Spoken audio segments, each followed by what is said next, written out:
A todos, bienvenidos a la Cámara Colombo-Ecuatoriana. Esta es una entidad gremial creada por empresarios que se han unido para que la Cámara ayude a facilitarles la relación de negocios entre Colombia y Ecuador. La Cámara tiene cerca de 40 años de existencia, es una de las cámaras binacionales más antiguas de Colombia. Y ha prestado durante todo este tiempo servicios a nuestros empresarios. Nuestro mandato principal es facilitar, ayudar a facilitar los negocios entre Colombia y Ecuador. Para eso acompañamos a nuestros empresarios, tanto en Colombia como en Ecuador, cuando quieren abrir empresas en uno u otro país. Los acompañamos en todo su proceso jurídico, contable, financiero, gracias a la posibilidad de tener asociados en uno y otro país que pueden acompañar a las empresas en lo jurídico, en lo contable, en lo financiero y en todos los aspectos que tenga una empresa para poder desarrollar su negocio en otro país. La Cámara igualmente hace todo el desarrollo de facilitación de contactos con los gobiernos en cada uno de nuestros países, ayuda con trámites en la DIAN, con el INVIMA, con el ARCSA, con el CRI en Ecuador. Así que este es el oficio de la Cámara, ayudarles a ustedes a hacer más ágiles sus negocios en Colombia y en Ecuador. Permanentemente estamos enviando información sobre actualización normativa. Procuramos hacer networking de negocios, ubicar oportunidades de negocios para nuestros empresarios. Así que bienvenidos todos a la Cámara Colombo-Ecuatoriana.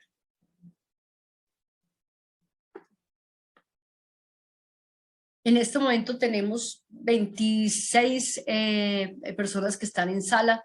Tenemos la fortuna de tener 81 personas inscritas. Creo que en la medida en que vaya pasando el tiempo van llegando nuestros empresarios.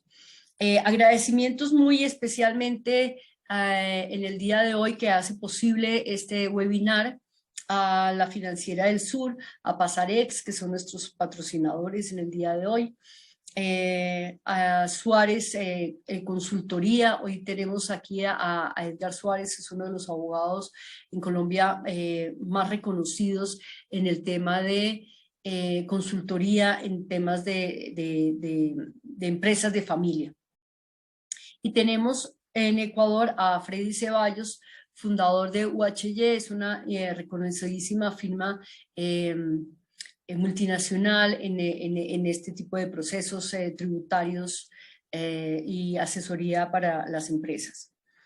Y obviamente también a nuestro gremio aliado en Ecuador, a Camecol, que es la Cámara Ecuatoriano-Colombiano, con quien tenemos muchas hermandades, y en esta oportunidad, como siempre, Camecol está ayudándonos a difundir estos eventos en Ecuador como cámaras hermanadas. Mil gracias, José Luis y Alexandra, por todo su ayuda. Arrancamos. Quiero darle la palabra hoy iniciando. Vamos a tener nuestra estructura de trabajo hoy, es media hora para cada uno de nuestros invitados, para el doctor Edgar Suárez, para el doctor Freddy Ceballos.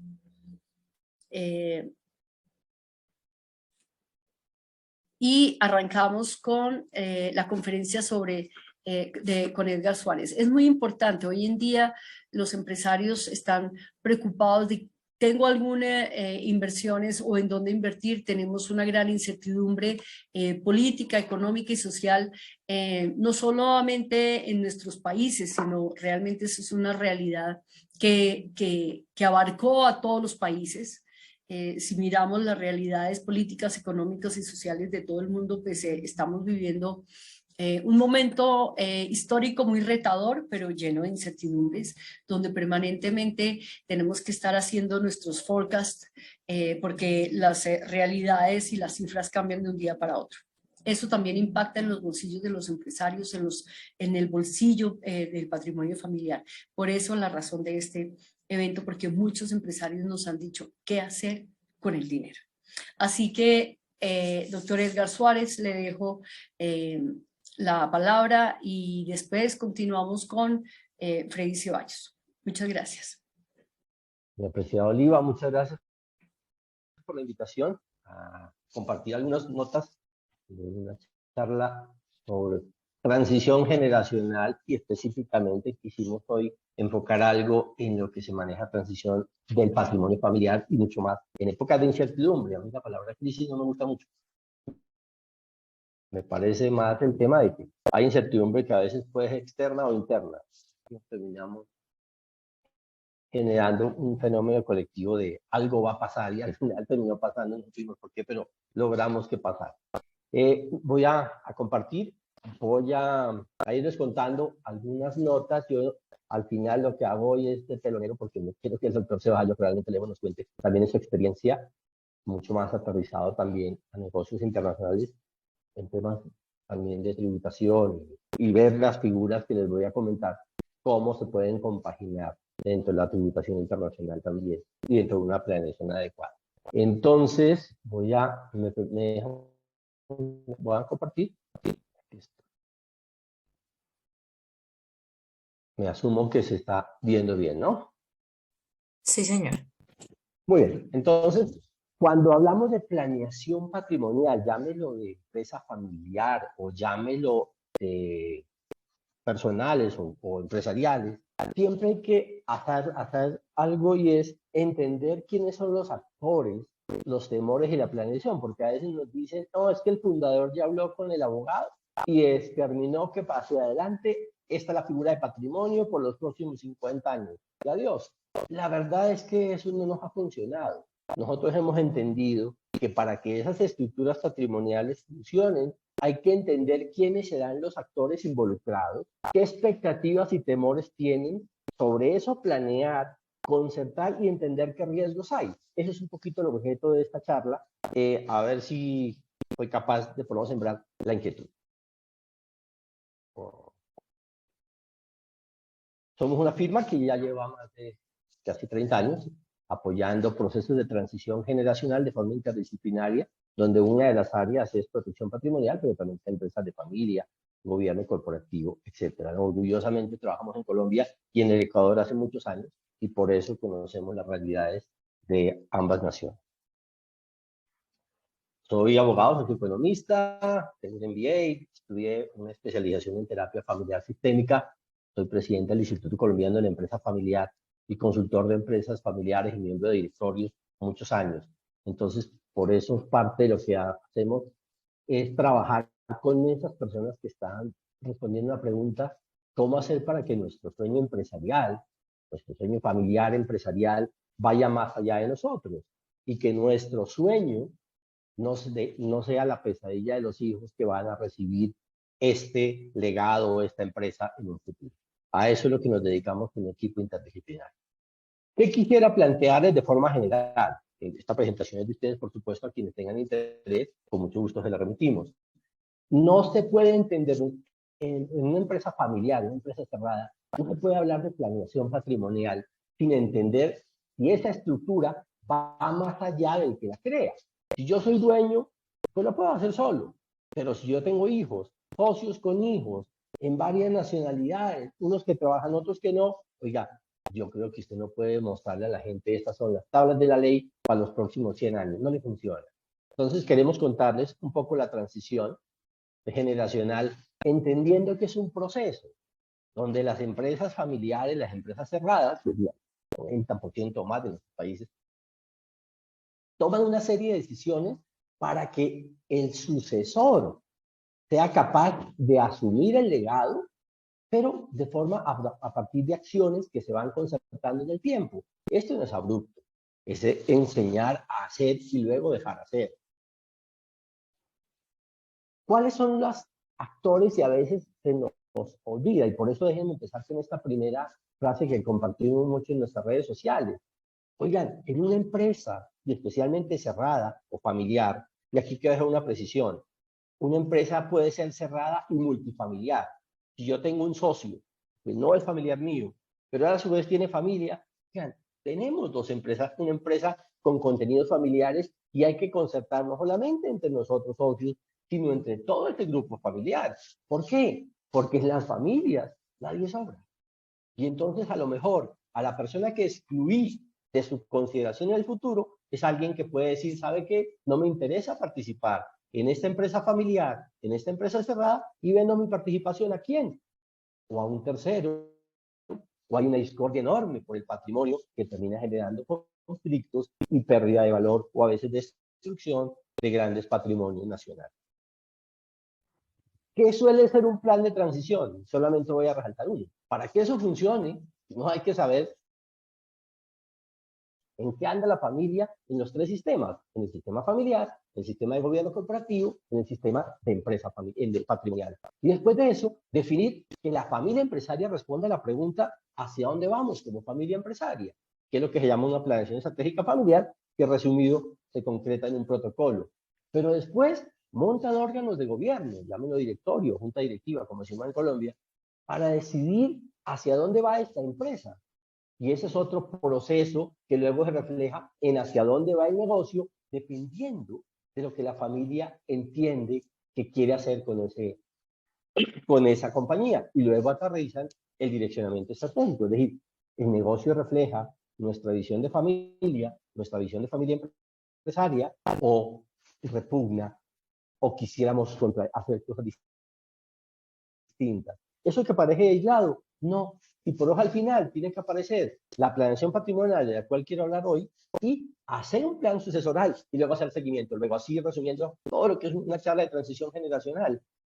No es una decisión de un día, es todo un proceso en el tiempo concertado por quienes entregan el mando y quienes lo recibirán, porque quieren que se preserve la familia como sistema, el negocio y el patrimonio. Y entonces, de todos los temores que puede tener un fundador, y ahí se los dejo para que los contemple en su momento, si yo no tengo claro que el sucesor o el sucedido o la sucedida tiene muchas expectativas, temor, pérdida de influencia, pérdida de que se acabe su negocio, oiga, va a ser el primero que se va a oponer o va a tener un manejo de un control tan grande que al faltar las consecuencias o en ganancias ocasionales o en temas de concentración o temas de supervisión de los diferentes países en los cuales están ubicados los descendientes es muy alto. Pero uno que encontramos con mucha fuerza, y lo digo con firma que tiene camiseta de fundadores, y de forma impúdica lo decimos, nosotros protegemos fundadores porque en el paso del tiempo terminan desprotegiéndose. Y la única forma de que la obra pase es si él se protege y es capaz de proteger su obra. ¿Qué me interesa como un primer concepto? Que cuando estamos en un proceso de transición patrimonial, debo responder a la pregunta, ¿qué él en su alma tiene? Oiga, si yo ya no tengo el control, tengo el patrimonio asegurado que no dependa de la buena voluntad del gerente externo o de los corrientes políticos que terminaron gerenciando la compañía o de mis hijos, etcétera, etcétera. Si yo no lo aclaro, aquí van a tener unos grandes opositores de cualquier proceso de transición.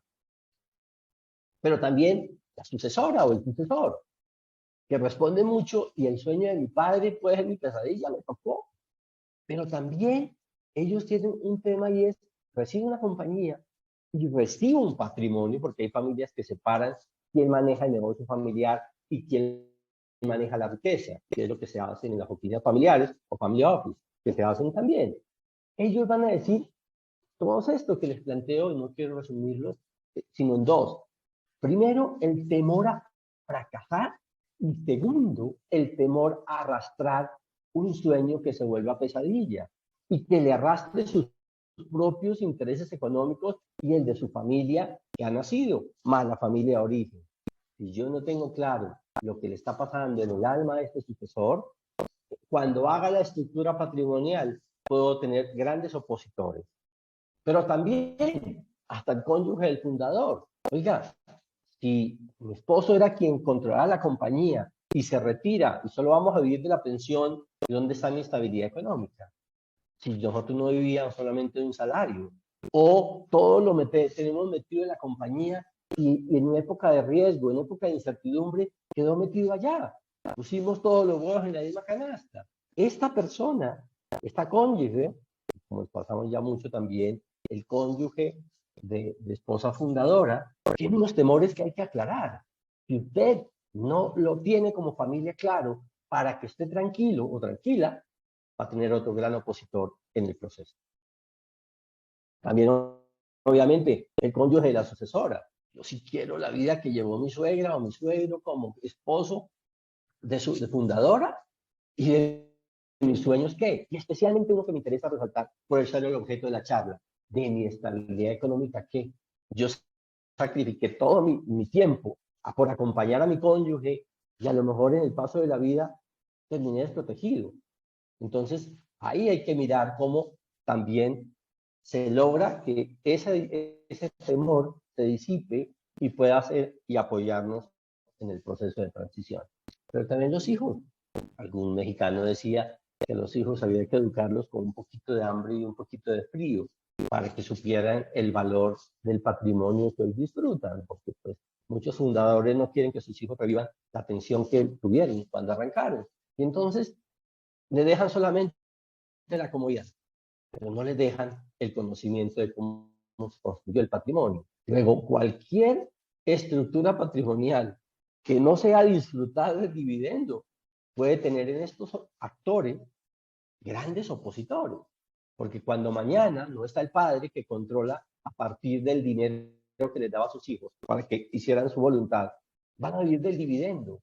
Y el dividendo es la utilidad de la inversión de capital que tienen los hijos socios, quienes si no es buena, porque le van a decir, oiga, pero en la época de mis padres no repartían dividendos, lo dice el hermano que está presidiendo la compañía familiar y gana muy buen salario, pero sus hermanos que están por fuera y son socios van a querer vender la compañía destruyendo lo que era una obra. Entonces, si yo no le aseguro a estas personas dividendos, liquidez, voy a tener un gran opositor a la estructura de patrimonio que deje seca la hidratación patrimonial familiar.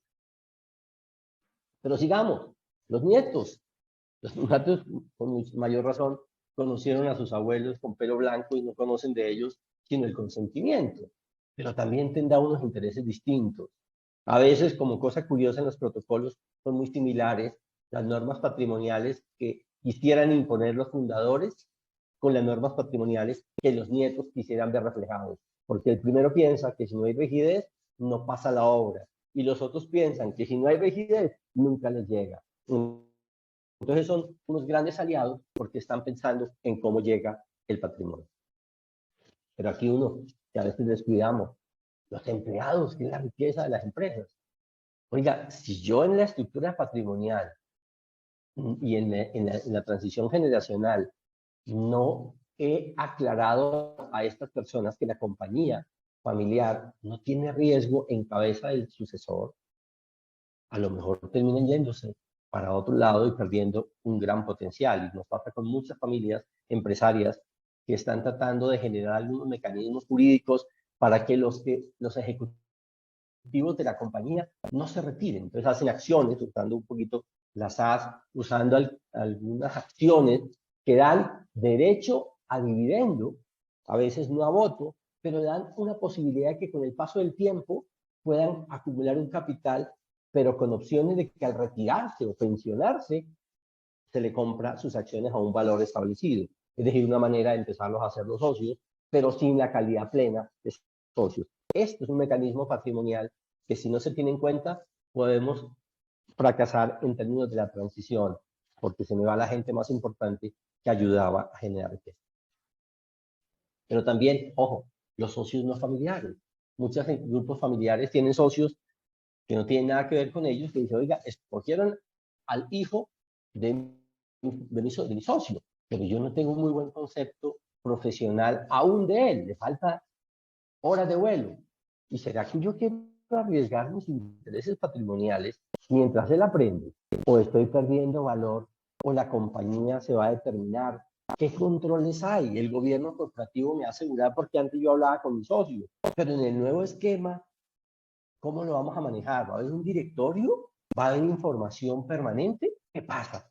Si yo no tengo claro estas expectativas de todos estos actores que les he mencionado, cualquier estructura que hagamos va a poderse horadar precisamente porque no está construida sobre el elemento de la confianza. Y uno es muy importante en el resto de la familia, y quiero solamente mencionar aquí al que me interesa. Hay muchas familias que utilizan los propios recursos de la empresa para generar filantropía o solidaridad.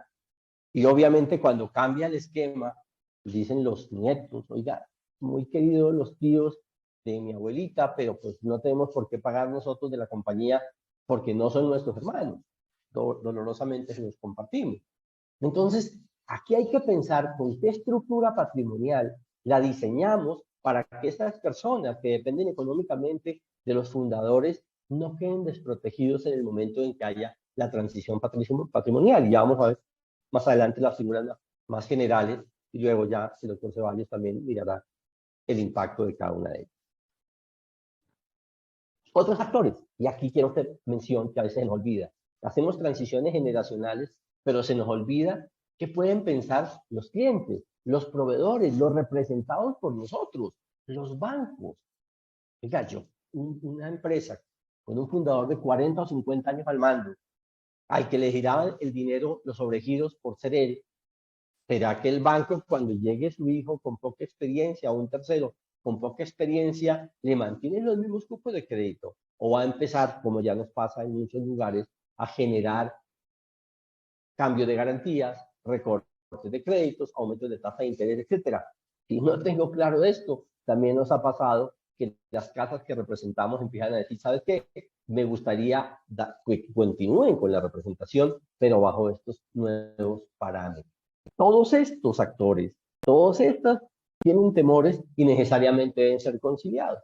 Y uno, para resumir esta primera parte, cuando no involucramos al grueso de los sucesores, se pierde ese legado familiar. Luego, ¿cuáles son los pilares de una transición? Para resumir y entrar en nuestro tema. Planeación estratégica familiar, llámese protocolo de familia. Gobernabilidad, llámese normas de gobierno corporativo. Obviamente, hay una planeación estratégica patrimonial, empresarial, alineada a las anteriores, y la que me interesa tocar hoy, de forma general, la planeación estratégica patrimonial. Y aquí el primero, el famoso que decían los abuelos, uno colocar todos los huevos en la misma canasta. Y lo vamos a encontrar en grupos familiares durante las crisis, como les gusta llamarlo, que tienen una concentración tal que los acreedores dicen, ¿saben qué? ¿Yo para qué apoyo esta compañía en una reestructuración empresarial, en una ley 1116, como se llama en Colombia, o ley de quiebras en otros países, si yo puedo ir contra los socios o contra el patrimonio familiar, que allá tengo garantías? Entonces, todo en no evaluar las opciones que puede pasar a la familia de la empresa en las incertidumbres que llegan, puedo tener el inconveniente de no contar con acreedores dispuestos a apoyarlo, porque están pensando que si me apoyan, salen ellos también, sino de pronto no necesito apoyarlo porque me cobro con otra. Luego aquí venimos a las preguntas generales que uno se hace cuando hago planeación patrimonial. Y aquí quiero ser claro, esta no la hacemos los abogados, ni los tributaristas, ni los economistas. Eso lo hace la familia empresaria, dependiendo de la razón. Yo lo hago por proteger un parte del patrimonio que no esté arriesgado en el negocio, o por eficiencias tributarias y reformas, o por continuar el gobierno familiar, o porque me voy a cambiar de residencia, o porque estoy haciendo planificación de diferentes bienes, negocios, residencias de los hijos, o porque me estoy haciendo planes de retiro, o porque cambia un panorama político, o estoy haciendo planeación sucesoral, o por filantropía. No es una sola, son muchos elementos. Luego la pregunta que nos pueden hacer es, ¿hay una figura que cumpla con todo? No, a veces me toca ceder unas por otras, pero no nos puede pasar que en una familia, nos está pasando en Colombia, que hay un cambio en reforma tributaria por ganancia ocasional. Entonces, todos se esperaron a cambiar bienes y trasladarlos para ahorrarse un 5% que terminó siendo el impuesto adicional. Y la pregunta que les hacía es, ¿usted va a conservar estos bienes en los próximos años? ¿Y usted ha pensado que al dárselos a sus hijos que tienen sociedad conyugal, está generando que ya los próximos herederos de su patrimonio no es su hijo, sino el cónyuge de su hijo también? O sea, cuidado, no solamente puede ser una razón salir en estampida, por eso hay que entender por qué la hicimos, Y cuando lo hacemos, estar mirando constantemente cómo afecta a esa estructura que hicimos con estas causas, cómo lo afectan cambios políticos, patrimoniales, tributarios, de residencia de los hijos, etc. Entonces, ¿qué se busca en esos sistemas de planeación patrimonial? Porque vienen, como vea, por seguridad personal, nos pasa ahora, por ubicación de activos, o porque para normalizar actividad, o porque algún asesor dio el consejo y olvidó todo lo anterior. Es decir, hay muchas razones. Otros los lugares de residencia que nos está pasando. Personas que fueron a nacer a los Estados Unidos y para tener el doble pasaporte y se les está olvidando que pueden ser residentes fiscales allá y acá. Y entonces, no, mientras yo no le diga al banco, no, hay unas normas de FATCA que los afecta a ellos y a la entidad nacional que nos reporta que tiene ciudadanos americanos con doble nacionalidad o residencia. Esos tipos de temas impactan hoy más que nunca. La declaración de beneficiarios finales, etcétera. Hoy ha ido cambiando, pero siempre hay que recordar el por qué se hizo y sacrificar algunas de esas razones por otras.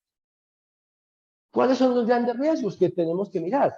Bueno, si escojo sistemas societarios, hay muchos y no voy a entrar en detalle, pero las sociedades no las pueden escoger los abogados y los contadores. Es la familia dependiendo de lo que quieren hacer.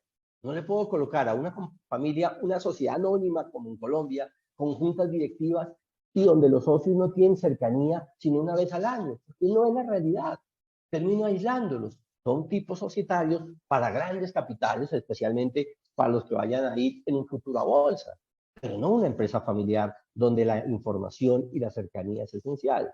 Pero también otros que crean, les encanta el concepto de creemos un grupo, porque es magnífico decir mi grupo empresarial. Oiga, ¿se ha visto lo que significa esa estructura en términos de responsabilidad, de información, de consolidación, de regulación, de fiscalización? No, pero es que se ve muy linda la expresión grupo. Cuidado, que no es solamente lo linda que se ve, sino el impacto que puede tener. Y también la toma de decisiones. Es que a mí me gusta ver en el espejo y tener la junta directiva. Maestro, entonces no escoja una figura donde usted delega el poder o enseña a sus sucesores a que vayan asumiéndolo poco a poco. Pero también riesgos patrimoniales, sociedades conyugales. Oiga, ¿qué le pasa a mi estructura patrimonial que puse en cabeza de mis hijos si se divorcian, si falla uno de ellos? Los sucesorales, ¿cómo impacta? O, como lo mencionaba el doctor Ceballos, también los impactos fiscales frente a muchas decisiones. O cómo funciona frente a terceros. Nos pasó una empresa dijo, oiga, ya me protegí, puse todos los inmuebles en nombre de una compañía y juré por la Biblia que jamás sería fiadora una de la otra. Oh, excelente por una figura de protección. ¿Y qué dijeron los bancos? No, no les he contado, ¿por qué les cuento? Maestro, porque usted necesita garantías y los bancos le van a decir sin garantía no hay nada. Y terminó al final colocando a la otra compañía patrimonial de garante, o sea, hizo la peor de todas las decisiones. O también temas de cómo se trata la propiedad, cómo se va a administrar el patrimonio. Es decir, hay muchos elementos al estructurar. Y uno que quiero mencionar acá. Las familias suelen tener secretos e ignorar esos secretos impactan las estructuras patrimoniales. Lo que decimos de forma jocosa, los recuerdos bautizables no declarados afectan a las estructuras. Pero también, uno muy importante, ese plan de retiro en la estructura asegura al fundador la protección adecuada y la dinámica familiar. Ese plan de retiro tiene el nivel de liquidez suficiente.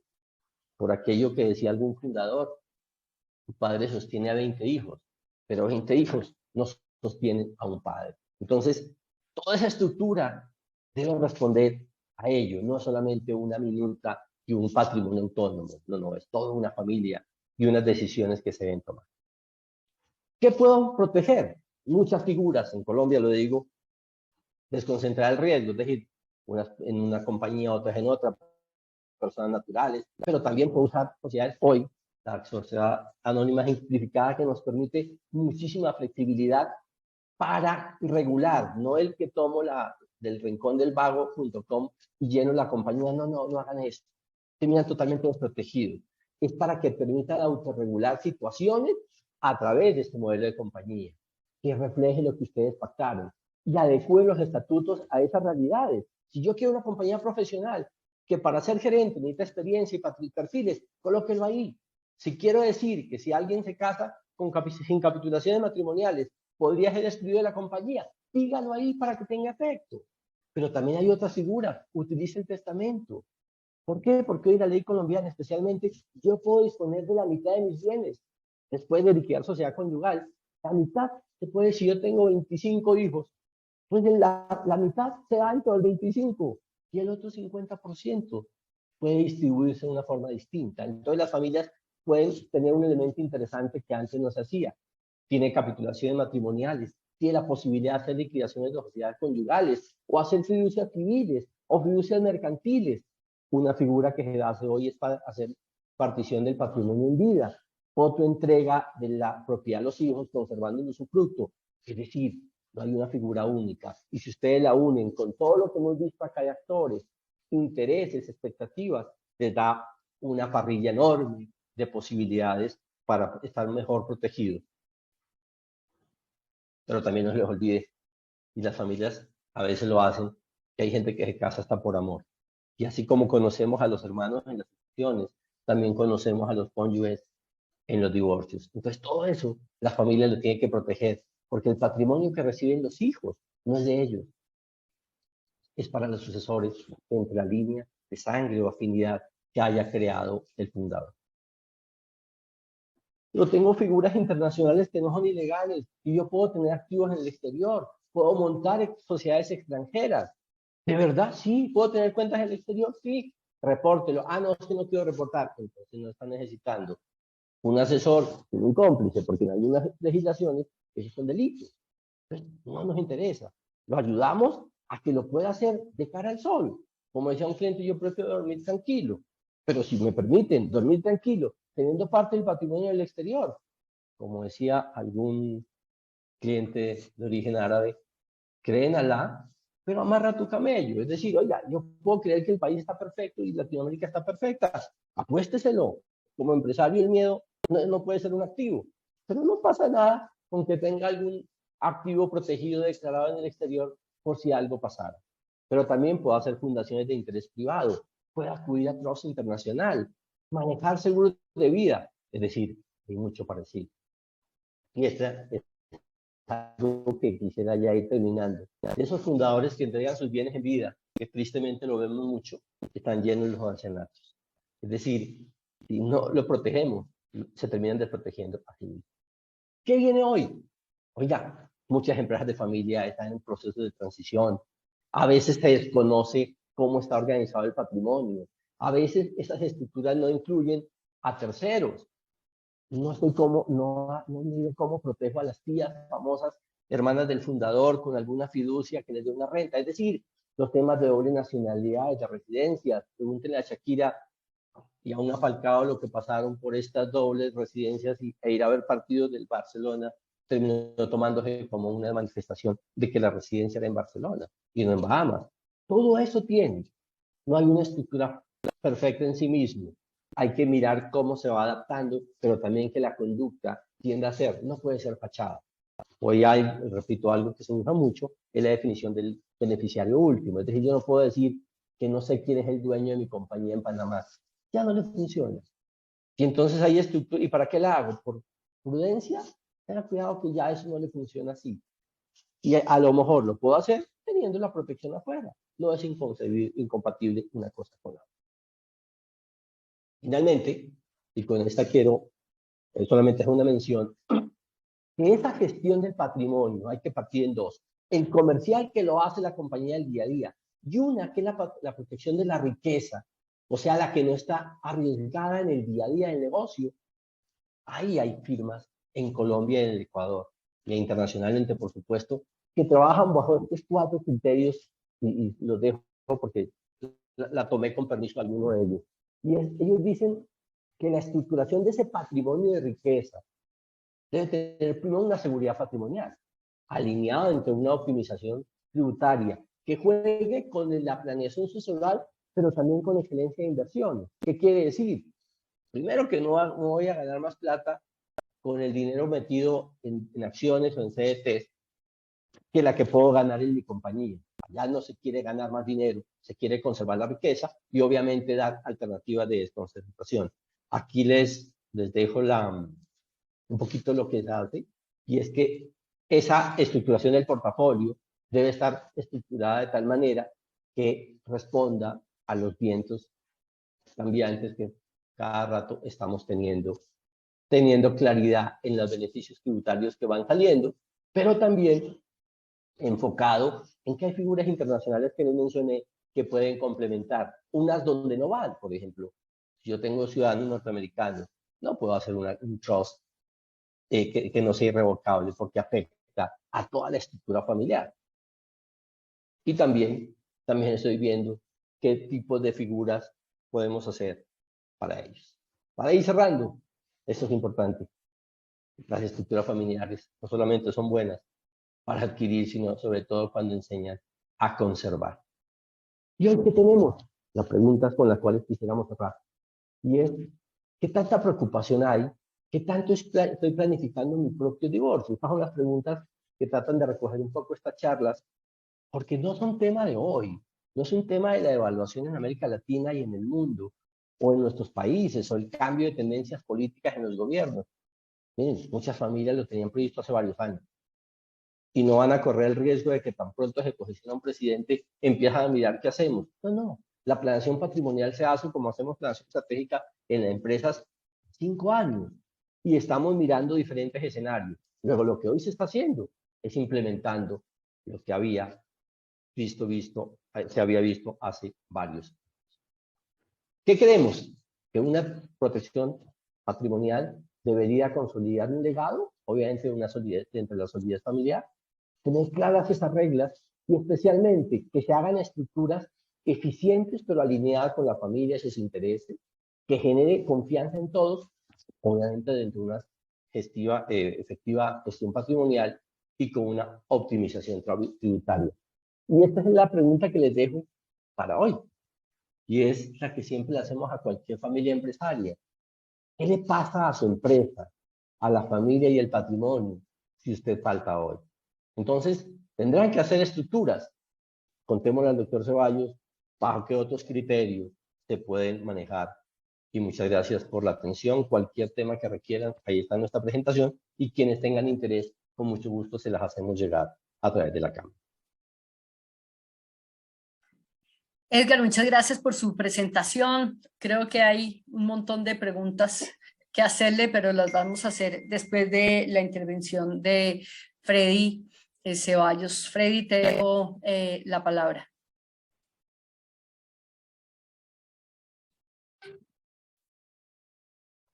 Sí.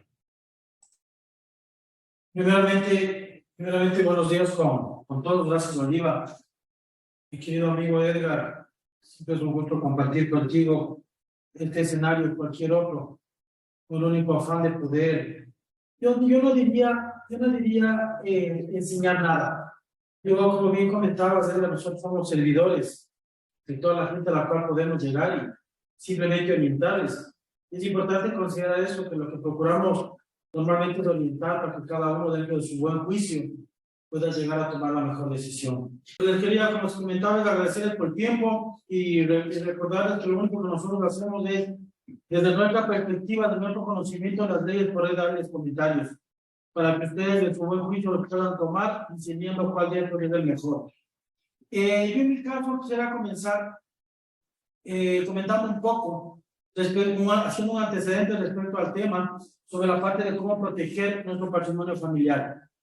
De la experiencia que hemos tenido, y perdón, el ejemplo pues, es válido, y son ejemplos tan válidos como Colombia y Ecuador en relación al Ecuador, sustancialmente orientados desde el punto de vista político. Para bien o para mal, porque no quiero entrar en ese esquema, en un determinado momento, ¿sí me escuchan? Y te escuchamos perfecto. Vaya, perfecto, que no te dejen compartir. Entonces lo que les comentaba es que, como antecedente, tomando en cuenta el tema político sucedido tanto en Colombia como en Perú, Lo que directamente ocasionó fue que nosotros, como estudio, como escritorio en el Ecuador, recibamos muchos posibles inversionistas, tanto de Colombia como de Perú, como les comentaba, considerando esta incertidumbre política sin querer entrar en más detalles y a calificarla. Y bueno, es lo que está pasando muy fuertemente y pasó estas semanas en el vecino país, en nuestro hermano país de Perú. Bueno, y no quiero hacer más comentarios igualmente dentro de cuáles son los esquemas o las preferencias desde la parte de Colombia.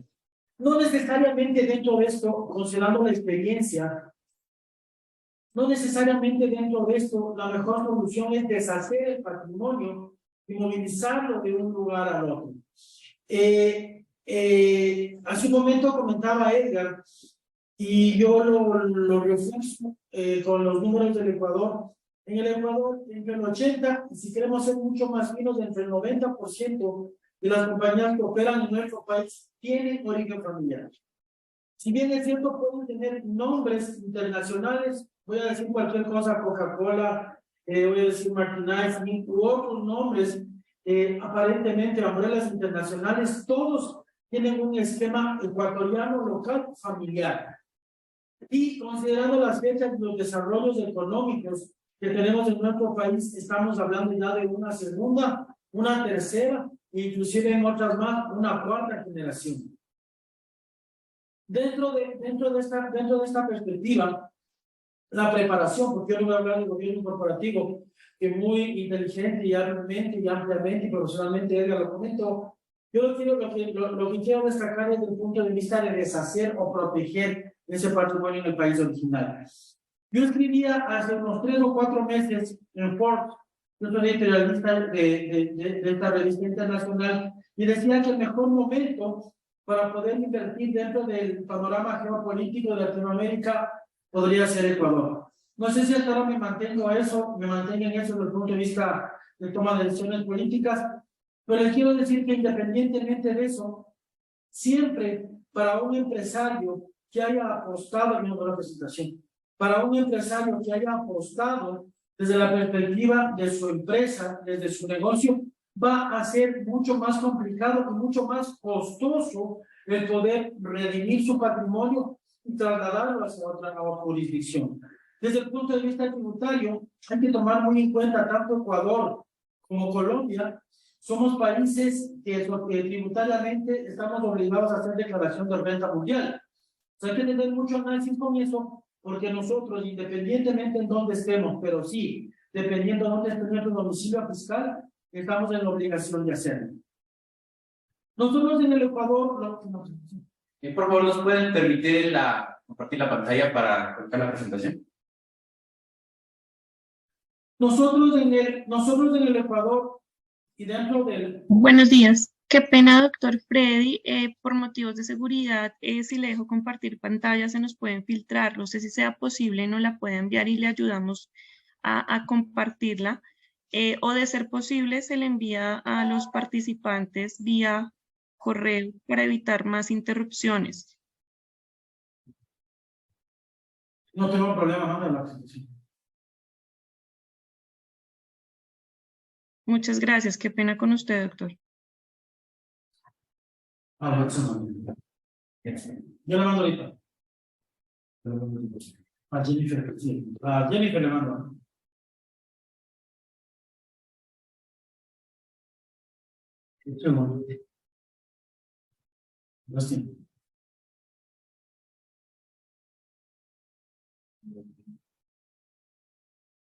No voy a seguir avanzando, mientras tanto le vamos a poner a la presentación. Lo que primero estamos haciendo es definiendo, desde el punto de vista de la Constitución de la República del Ecuador, cuál es el concepto de un patrimonio, no solamente familiar. Generalmente vamos a hablar del concepto del patrimonio y luego del patrimonio familiar. De acuerdo a la Constitución de la República, en el artículo 69, porque sí está reconocido, se reconoce al patrimonio familiar como un valor o un concepto inembargable en la cuantía y condiciones que establece la ley. La constitución del patrimonio familiar como una de las instituciones para salvaguardar y proteger el patrimonio adquirido.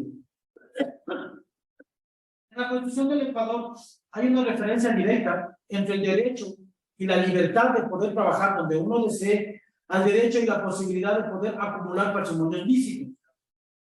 Desde hace 8 años, 10 años, perdón, se implementó de la mano de lo que dice la Constitución, en la ley de régimen tributario, un requerimiento obligatorio por parte del Servicio de Rentas Internas, en el cual, digamos, ya la siguiente línea no sé si está manejando, en el cual básicamente lo que el Servicio de Rentas Internas pide y procura es que todos y cada uno de los contribuyentes en el país que superen los $400,000 a nivel de sociedad conyugal hagan una declaración patrimonial, Carlos. Hagan una declaración patrimonial en la cual puedan identificar tanto los activos, es decir, los bienes y inversiones, caja bancos o cualquier otro activo, hablando desde el punto de vista contable, que posea este contribuyente, tanto y cuanto los pasivos relacionados con la actividad y generación de estos activos. ¿Cuál es el propósito? ¿Aló? Aló, Freddy, ¿te puedo pedir un favor? Manda la presentación a dirección@cámaracolomboecuatoriana.com. ¿Le mandé a Jennifer por WhatsApp? No, por WhatsApp, ¿a quién? A Jennifer Castillo. Mándamelo a mí, porfa. ¿Por WhatsApp? Sí. Dile a Carlos. De todas maneras, no sé si están viendo, pero sigo avanzando. Ok. Esta obligatoriedad desde el punto de vista del Servicio de Rentas Internas, con el propósito de que el contribuyente obligatoriamente declare ante la autoridad tributaria y por ende entrelazado con la autoridad de la superintendencia de compañías, de bancos o la economía popular y solidaria a la que este contribuyente se deba, tiene el propósito, como decía hace un momento, de poder controlar cuál es el origen y probablemente el destino del patrimonio que tiene cada uno de los contribuyentes en el país. Y esto en buena manera, con el propósito de salvaguardar, que no está necesariamente ligado, con el propósito de salvaguardar el patrimonio, la integridad del patrimonio de cada uno de los contribuyentes, lo que ha dado paso es a que cada uno de los contribuyentes se sincere en tanto en cuanto lo que posee principalmente en activos en el Ecuador. La norma obviamente requiere que también se declaren los bienes o los activos que se tienen fuera del territorio ecuatoriano, con el propósito de un determinado momento poder determinar de dónde viene su incremento patrimonial lícito. Eso es lo que se asume. En noviembre del año anterior, el Ecuador firmó un acuerdo de información con el exterior directamente con los Estados Unidos, en el cual hoy por hoy, a diferencia de lo que sucedía antes, es suficiente con que el Servicio de Rentas Internas digite en una plataforma que está relacionada con la OCDE el número de identificación del contribuyente, el nombre o alguna compañía a la cual está, o en alguna compañía a la cual se le vincule, en la cual en este software saldrá toda la información relacionada a los bienes y activos y posesiones que tenga el contribuyente en el Ecuador, el contribuyente del Ecuador en una jurisdicción diferente a los Estados Unidos. Les hago este antecedente porque hoy por hoy, mover patrimonios con el afán de poder protegerlos, mover patrimonios a otra jurisdicción sin declararlos, podría ser un contingente muy grande. Y declarándolos, como vamos a ver más adelante, van a constituirse en un costo extremadamente alto. Nosotros hemos planteado el esquema o el movimiento de los patrimonios, la protección del patrimonio, desde dos puntos de vista. Vamos a la parte social. Desde dos puntos de vista. Nosotros en el Ecuador, y pensando en el afán de mantener, independientemente de la incertidumbre política ante la cual es esta incertidumbre, no podríamos saber mañana, no quiero ser excesivo, que mañana alguien venga y diga, ustedes deben acordarse de estas palabras, expropiese. Eso ya está fuera de control. Siempre estará basado en un reglamento o una ley que se podrá llevar a un juzgado internacional, etcétera, etcétera. Pero sin embargo, nos estamos hablando de una protección probablemente básica, no mínima, básica, lo que nosotros hemos pensado, lo que nosotros hemos analizado es que dentro de las compañías que el Ecuador mantiene compañías limitadas, tiene compañías anónimas, tiene compañías las que han salido hace no mucho, que son las sociedades de acciones simplificadas, llamadas SAS, la sociedad civil y comercial. Dentro de estos 4 tipos de sociedades, la compañía en el Ecuador, compañía limitada, es la compañía que mejor ayuda a proteger el patrimonio familiar, debido a la seguridad que este tipo de operaciones poseen intrínsecamente para poder aperturar nuevas acciones. ¿Qué quiere decir esto?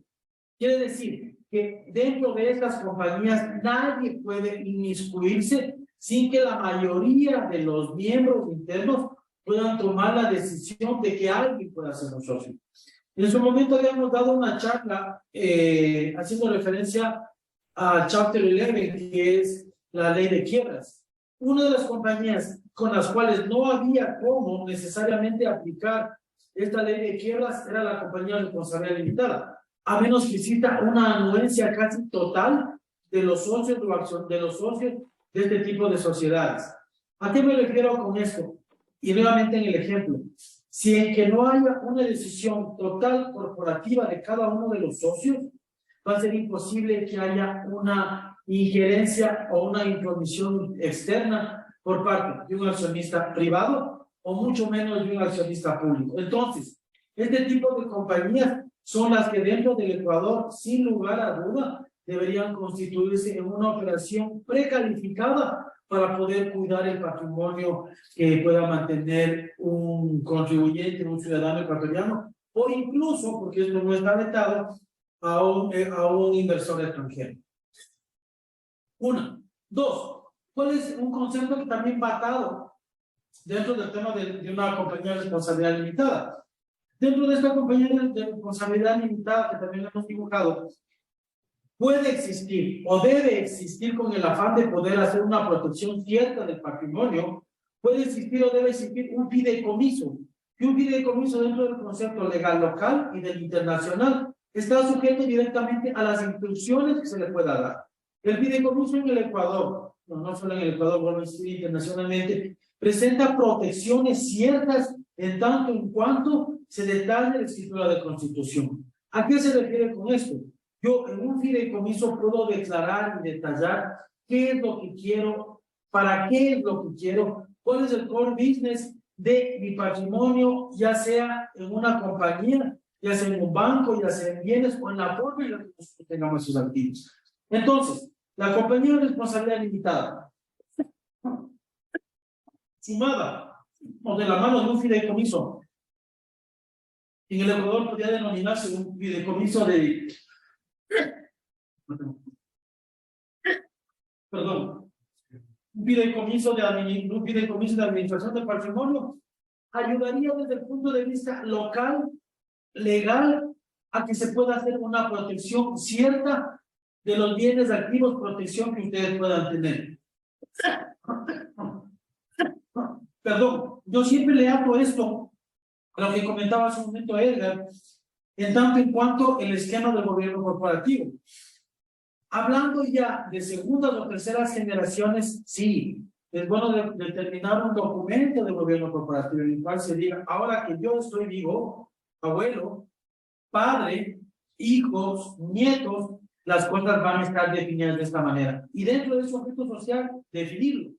Pero aparte de este documento, parte del gobierno corporativo, desde un inicio mismo ya se deben parar estas decisiones en estructuras societarias que mañana no impidan la decisión que se ha tomado desde el punto de vista patriarcal o desde el punto de vista consensual de todo el patrimonio familiar.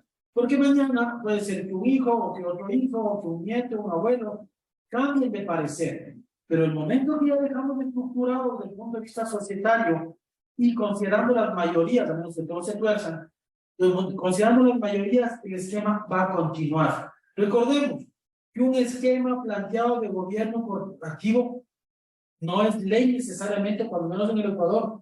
Básicamente es un acto o un acuerdo de consenso. Y el acuerdo de consenso puede ser válido hoy, mañana y pasado. pero como nadie ha regresado desde más allá, no sabríamos o él no podría testificar qué pasará cuando no esté la persona que lidera la mesa. Entonces, dentro de eso, lo que básicamente nosotros orientamos o procuramos es que vayan de la mano del esquema de gobierno corporativo hacia pararse en estructuras societarias que ya sean definitivas con el afán de dar viabilidad a este esquema. Ahora, dentro de esto, y me permiten que voy a tomar un poco de agua.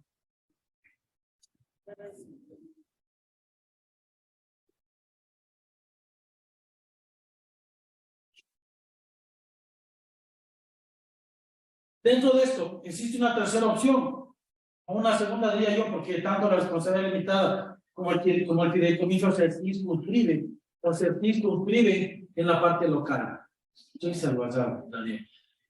Y la segunda opción, o el segundo esquema, hace referencia al final. El segundo esquema, para hablar igualmente muy puntualmente de cuál debería ser el concepto, hemos puesto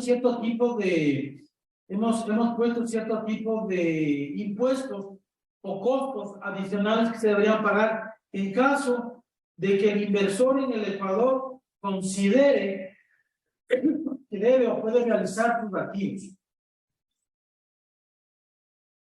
Esto no es muy complejo, esperaría que esto no pase, porque yo creo que hoy por hoy, insisto lo que decía hace un momento, yo lo voy a charlar al final brevemente. El empresario que está apostando por el país ha acabado tanto, ha hecho un hueco tan grande con la inversión, con los activos, con el personal, etcétera, etcétera, que es muy difícil que lo pueda lavar, que lo pueda levantar, que lo pueda realizar y pueda irse. Sin embargo, si es que existiría este concepto, quiero decirles que la peor forma, a menos que exista una realidad diferente de incrementar o empezar otro negocio en el país, la forma más costosa de poder irse del país es realizando los bienes. ¿Cuál es la forma sustancial de poder realizar los bienes? Y la forma transparente, dejando cualquier tipo de responsabilidad de estos bienes en el país original, es realizando medio una transferencia de dominio. Básicamente la transferencia de dominio hace referencia a trasladar, como su nombre le indica, la propiedad del uso, el usufructo del bien y el derecho a un segundo o tercero de acuerdo a la conveniencia basada en un comprador bien informado y un vendedor bien informado. ¿Qué quiere decir eso? Que tú me compras porque sabes cuánto cuesta, yo te vendo y estoy de acuerdo en el precio en que te vendo. Sí, y nuevamente insisto, es válido, yo vendo, él me compra, yo tomo el dinero, lo saco del país. En el Ecuador lo saco con el 4% de salida de divisas, que es el gravamen que existe ahora. Sin embargo, aparte de ese 4%, ustedes deben tomar en cuenta que en el Ecuador se paga el impuesto de la alcabala, que por último es un impuesto municipal, que más o menos debe estar en 1, 2, 3%. La contribución especial de mejora, 1, 2, 3, 4, 5%, pinus amigos. Pero aquí existe un impuesto que hace mucha referencia a la utilidad generada por el precio original de ese bien. ¿Qué quiere decir esto? Mis abuelos compraron una propiedad de cerca de aeropuerto de unas tantas hectáreas a, no sé, trasladado a tipo de cambio de dólar a unas $10. Yo les voy a vender en $500. Debo pagar un impuesto por utilidad del costo metro cuadrado de terreno entre esos $10 y los 500 que estoy vendiendo ahora. Y eso sucede mucho en Ecuador.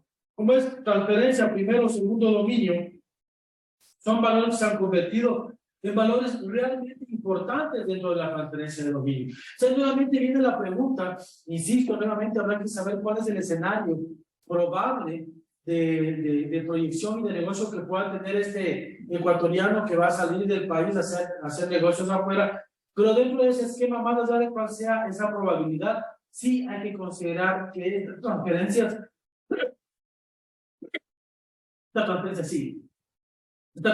tienen costos realmente altos. Ahí tenemos un ejemplo muy corto en el cual sustancialmente se hace referencia a cuáles serán los costos probables de realización de eso. Ahora, hay un tema, no, solamente más. Es importante considerar que es parte de la actividad que nosotros realizamos. Es importante considerar que el Ecuador, en su afán de poder incentivar a la inversión y principalmente proteger a la inversión, ha desarrollado cierto tipo de incisos dentro de la ley propiamente, en la cual se permite hacer inversiones en nuevas operaciones, demostrando dentro de cada uno de los ministerios, si es un ministerio de industrias, si es una inversión de planta, de fábrica, dentro del Ministerio de Industrias, dentro del Ministerio de Industrias, si es un proyecto turístico, por ejemplo, relacionado al Ministerio de Turismo, si es algo educacional o cultural relacionado al Ministerio de Educación y Cultura. El Ecuador está empujando o apoyando que cualquier tipo de inversión, en vez de sacarla del país, la pueda reinvertir en el Ecuador, viendo autorizaciones o así para qué a estos ministerios, dependiendo hacia dónde va a realizarse la operación, la inversión, con el propósito de obtener beneficios tributarios por 10 o 15 años, dependiendo cuál sea la localidad y el tipo de inversión, evitando o congelando los impuestos que actualmente existan. ¿Qué quiere decir eso? Que si mañana, espero que esto no pase, porque tenemos el IVA más bajo de toda la región, que si mañana sube el IVA del 12 que tenemos nosotros al 14, 17, al 18, al 19, se congele el concepto tributario y sigamos manteniendo, de acuerdo a este convenio de inversión, siga manteniéndose el 12%. Si mañana la tasa de impuesto de la renta sube, bajo este concepto de proyecto de inversión, igualmente la tasa se mantenga. ¿A quién estoy refiriendo con esto? Hoy por hoy, desde el punto de vista financiero tributario, quiero ponerme un poco en ese papel, desde el punto de vista financiero, siempre será la mejor inversión el poder mantener la inversión propiamente dentro del Ecuador. Y haciendo cosas, como bien decía Edgar, que me parecen ultra necesarias hoy por hoy, a medida que van pasando las generaciones. Cuando estaba papá y estábamos los dos hijos, el negocio de los tres, y el que tomaba la decisión dentro de la mesa era papá. Pero luego de eso, mi hermano y yo tuvimos hijos, y los hijos, y los hijos. Entonces la reestructura del concepto natural debe irse formalizando. Dejamos de ser un negocio para pasar realmente a ser una empresa. Y una empresa debe basarse en ese orden. Pero dentro de ese orden ya sabremos si es que efectivamente lo reinvertimos en Ecuador, en Colombia, en Perú, en Estados Unidos. Pero, como también decía alguien un tiempo que estuvo en los Estados Unidos, dicen los gringos que hay dos cosas de las cuales el ser humano no puede librarse. Es de la muerte y de pagar impuestos. Yo me encargo de la segunda con mi amigo Edgar. Entonces tenemos que evaluar claramente cuáles son los esquemas impositivos que identificarán este posible traslado fuera de alguna de nuestras regiones. Yo estuve en Medellín hace cerca de 3 meses y les digo que ustedes son colombianos, me impactó algo tanto, pero tanto, que yo unas pocas veces que he estado, desde que llegué ahí en algunas charlas, yo comentaba algo que lo traje de ahí. La gente de Medellín decía que en el tiempo de la guerra interna que ustedes tuvieron, el tiempo fuerte en que reventaban bombas, en que pasaban tantas cosas y había tanta incertidumbre, lo que ayudó a que esto salga adelante fue la unión de los empresarios.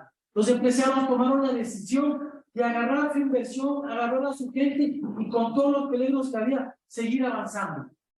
Yo creo que esa es la clave de un país. Nosotros como empresarios privados no necesitamos la ayuda del gobierno. Esto me lo llevo como empresario que soy. Nosotros lo que necesitamos mucho es que no nos molesten. También les comento que hace no mucho concluí una maestría en España y la gente de España decía, yo no entiendo cómo la gente de Latinoamérica viene acá a preguntarnos cómo hacer negocios. Y ponían como ejemplos que en Suiza, en los Estados Unidos, en mucha parte de Europa, cuando los hoteles estaban colapsados, el gobierno le decía, señor, tranquilo, no cierre el hotel. Nosotros como Estado le vamos a solucionar esto, no vamos a comprar esto, no vamos a comprar esto.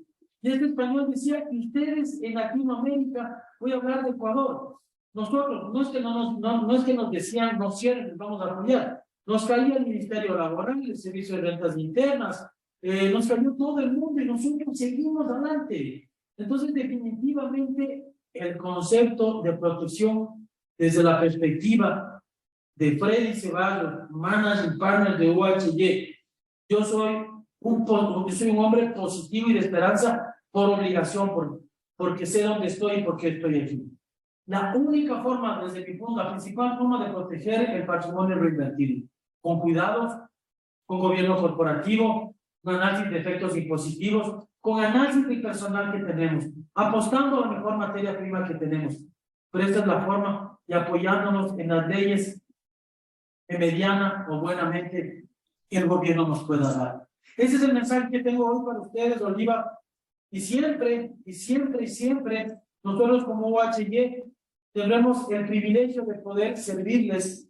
Y Oliva, tú conoces mis números, ahí están igualmente los míos. Y si ustedes quieren venir a Ecuador, quieren abrir una compañía, quieren operar en nuestro país, yo tendré mucho gusto de irles a ver hasta el aeropuerto. Aunque la abran conmigo o no, Ecuador está abierto para ustedes. Buenos días y muchas gracias.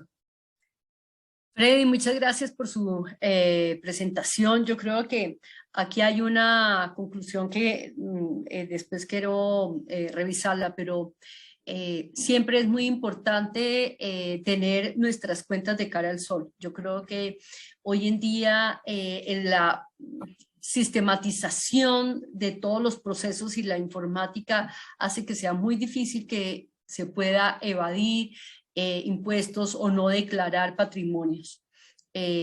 Así que ese es un tema que hay que mirarlo. Yo quiero pasarle, quiero darle la palabra al señor Enrique Córdoba,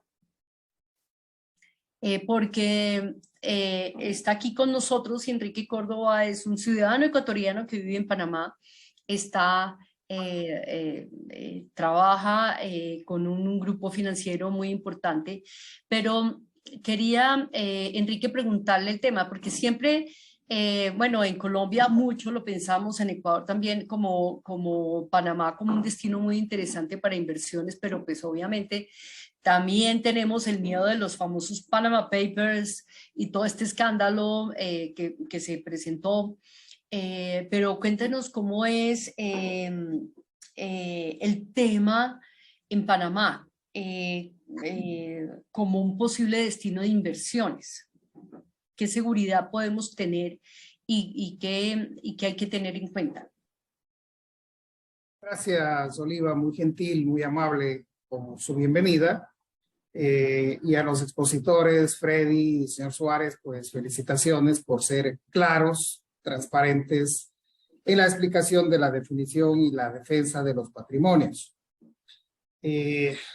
Antes de dar respuesta un poquito a tu pregunta, Oliva, a tu inquietud, pues muy importante que nosotros entendamos que el patrimonio familiar puede estar constituido por una empresa o por mis ahorros de toda la vida. Entonces aquí es muy importante destacar que no existe patrimonio familiar pequeño, sino existe un patrimonio familiar. En aras de conservar los patrimonios que los padres o nosotros padres o nosotros abuelos hayamos construido y pensemos legar o dejar en la generación futura para nuestros hijos, para nuestros nietos, pues indudablemente es una obligación por la conservación de los patrimonios. Pero la pregunta es también, ¿y cuándo nosotros gozamos de los patrimonios que nos ha tocado hacer? Es decir, tenemos un ahorro pequeño o grande, no importa la cantidad, pero ponemos en una empresa y viene la nueva generación y nos tachan de anticuados y nos mandan sacando, por más que exista un gobierno corporativo. Muchas de las veces nos encontramos con familias, nos encontramos con hermanos, con padres, en donde lamentablemente es penoso escuchar que la nueva generación lo que busca es que los padres salgan de las administraciones y ya vayan a descansar y se dediquen a lo suyo, que vayan a gozar, que gocen de una renta. Y eso no es correcto desde el punto de vista en donde a nosotros nos ha costado levantar esos patrimonios. La frase común de papá, déjame hacer las cosas que yo sé cómo se hacen, pues eso no es correcto. Pues si el hijo quiere hacer las cosas como él lo sabe, pues que se faje, que trabaje, que haga su patrimonio y que haga lo que el padre hizo. Pero como ya el padre deja labrada, su camino, pues es muy fácil encontrarse con un patrimonio familiar en donde muy simple y muy sencillo es fácil echarle la mano a ese patrimonio. Y para echarle la mano al patrimonio, por más que existan una cantidad infinita de soluciones jurídicas, legales, adecuadamente estructuradas, siempre quedan las sociedades en documentos y en gobiernos corporativos en donde la sucesión de los antiguos va perdiendo peso familiar. ¿Qué quiero decir con esto? Es importante precautelar indudablemente los activos de la familia, los activos familiares, el patrimonio familiar, pero también es muy importante precautelar la liquidez familiar, el valor del cash familiar. Y hay una reflexión importante para todos. ¿En dónde pongo mi plata? Decimos todos los días. ¿En dónde está más segura mi plata? ¿Por qué hablamos de mi plata? Porque las necesidades de efectivo y las necesidades de capital pues son absolutamente inmediatas cuando son de procesos de necesidad. Valga decir enfermedades, valga decir problemas de litigios, valga decir problemas de incluso necesidades de diversión, de ocio, pues ¿qué hacemos con la plata? Entonces aquí viene una reflexión importante nuevamente que repito. ¿En dónde ponemos la plata? Freddy nos ha dicho y con toda certeza del caso, pues yo invierto en mi país. Perfecto. Yo soy ecuatoriano de corazón, de nacimiento. Estoy en Panamá durante 14 años, pero me ha dado mucha pena ver lo que pasa con mi país. De lejos las cosas se ven muy diferentes a lo que nosotros sentimos en el país. Entonces me queda el riesgo de que y ahora mis ahorros de toda la vida o mi patrimonio de toda la vida o mi capital, como digo, sin importar si es grande o pequeño, es fruto de mi esfuerzo y de mi sano esfuerzo, yo no lo quiero tener en riesgo. Entonces viene con certeza a todos nosotros el consejo y el concepto de dejar fuera en otra jurisdicción en donde nos sentamos más seguros y protegidos por quienes vuelven a ser nuestros administradores. En este caso, podemos elegir jurisdicciones como indudablemente los Estados Unidos, Panamá, Belice, Curazao, las Islas Vírgenes, para muchos Uruguay, para otros Europa, Suiza, Suecia, que indudablemente son jurisdicciones que durante muchísimos años nos han dado la seguridad de conservar los capitales y de tener una rentabilidad. Pequeña sí, por cierto, pues claro, a mayor seguridad, menor rentabilidad. ¿Qué ocurre con esos pensamientos de dejar mi plata afuera?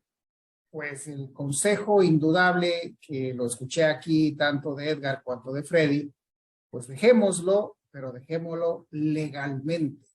Dejémoslo sólidamente institucionalizada en una jurisdicción en la cual nos guste, en la cual nos parezca adecuada, en la cual yo pueda llegar o me facilite el idioma o me facilite el vuelo o yo tenga una amistad con un amigo en la que me facilita la gestión interpersonal con una institución financiera, pero dejémoslo seguro.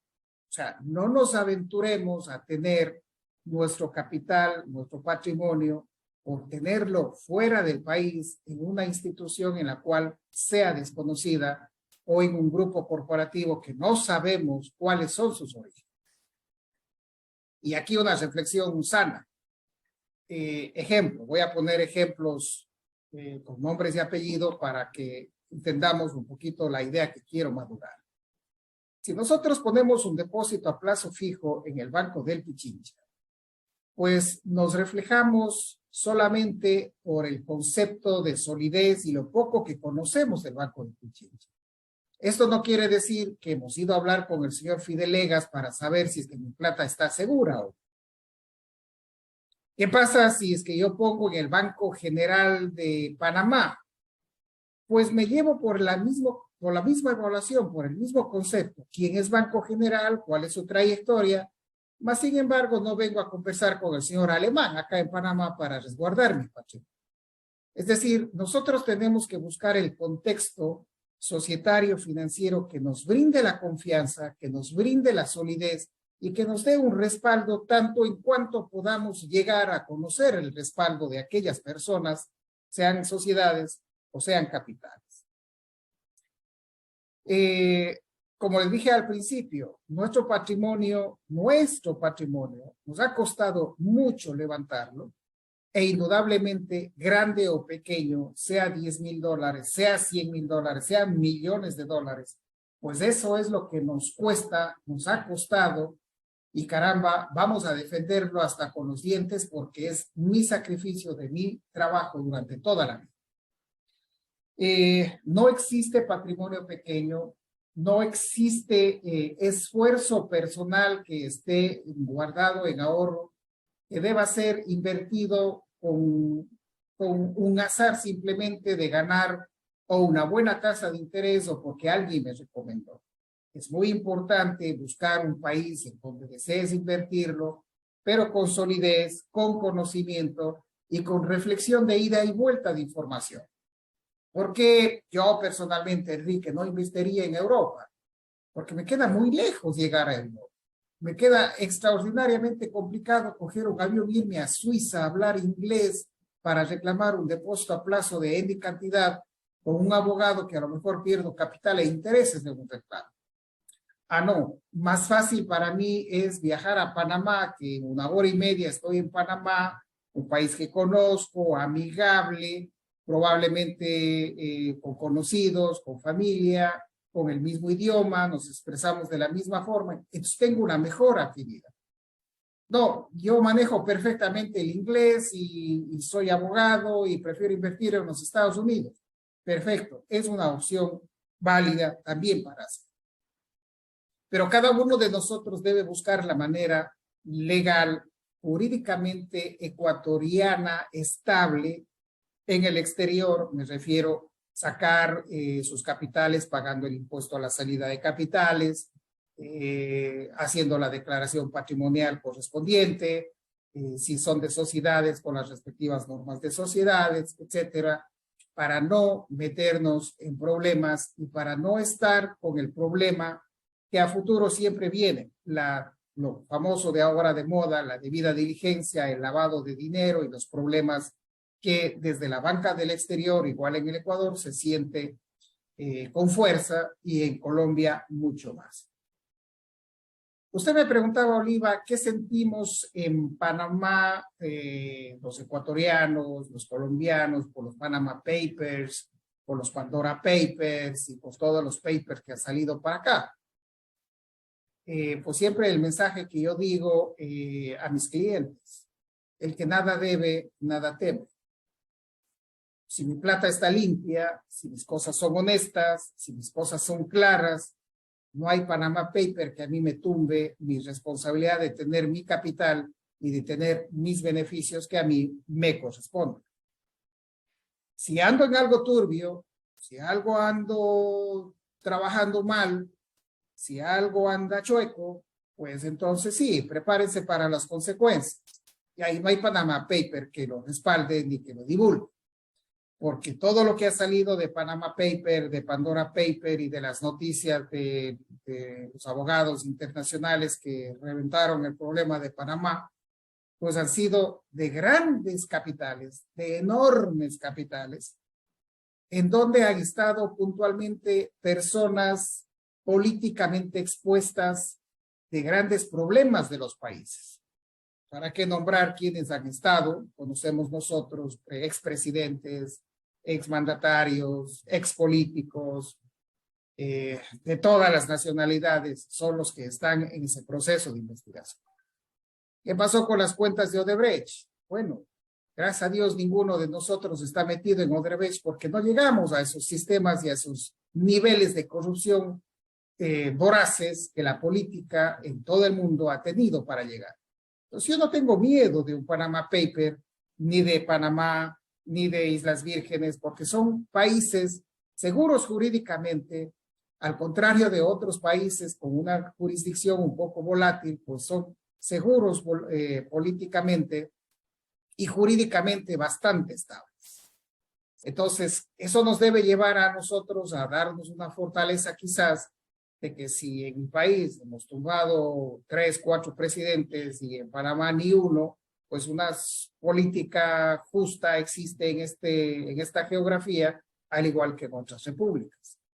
Y hay repúblicas nacientes desde hace unos años atrás, hacia acá, hasta la fecha, en donde muestran que su manejo de capitales, su manejo de patrimonios, su manejo de rentas de capital, pues son no tan altas, no tan onerosas para los pagos de los impuestos en los capitales en los respectivos países. Y sí, definitivamente son atractivas para los procesos de inversión. Entonces,